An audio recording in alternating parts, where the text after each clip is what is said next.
Dial 100 मात्र 104 minute की movie है, लेकिन फिल्म देखते समय यह अवधि भी बहुत लंबी लगती है। इसी से साबित हो जाता है कि थ्रिलर होने के बावजूद फिल्म में वो बात नहीं है कि जो दर्शकों को जकड़ कर रख सके। फिल्म की शुरुआत बेहद बोरिंग है।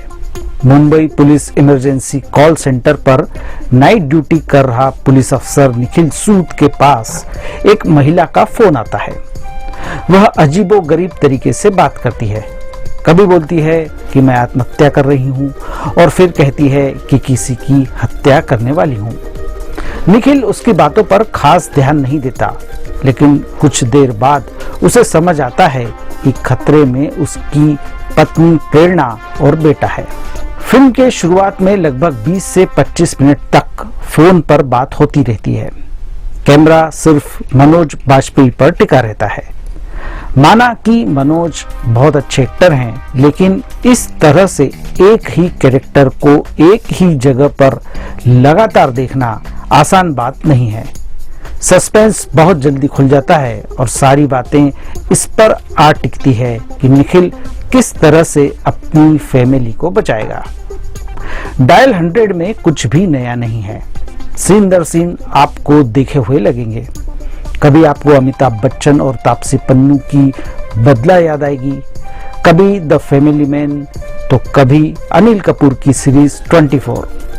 मजेदार बात यह है कि 24 बनाने वाले रेंजिल डिसिल्वा ने ही डायल 100 का डायरेक्शन किया है। रेंसिल ने फिल्म की कहानी और स्क्रीन प्ले भी लिखा है और यहीं पर उनका काम कमजोर है। टीनेज बच्चे की समस्या, ड्रग्स, बिगड़ेल अमीरजादे युवा और बदला जैसी कई बातें उन्होंने डायल 100 में दिखाने की कोशिश की है, लेकिन बात नहीं बन पाई। स्क्रीन प्ले में ऐसी खामियां हैं कि चल रहे घटनाक्रमों पर यकीन नहीं होता। पुलिस इमरजेंसी कॉल सेंटर पर कोई भला इतनी आसानी से कैसे तार काट सकता है? सेंटर में घुसने वाले इस अजनबी को दर्शक पहले सीन में ही पकड़ लेते हैं, लेकिन वहां बैठा कोई पुलिस ऑफिसर इस बात को नोटिस नहीं करता। बदला लेने का जो प्लान बनाया गया है वो कई सवाल खड़े करता है। बच्चे और माता पिता की दूरी वाला ट्रैक तो हम मनोज बाजपेयी की web series the family man में देख चुके हैं। वही दोहराव इसमें भी नजर आता है। क्लाइमैक्स जरूर चौंकाता है, क्योंकि इस तरह के अंत की उम्मीद बहुत कम थी। रेंसिल का डायरेक्शन उनके राइटिंग से बेहतर है। तकनीकी रूप से वे मजबूत हैं। एक निर्देशक के रूप में वे दर्शकों पर पकड़ बनाने की कोशिश करते नजर आते हैं।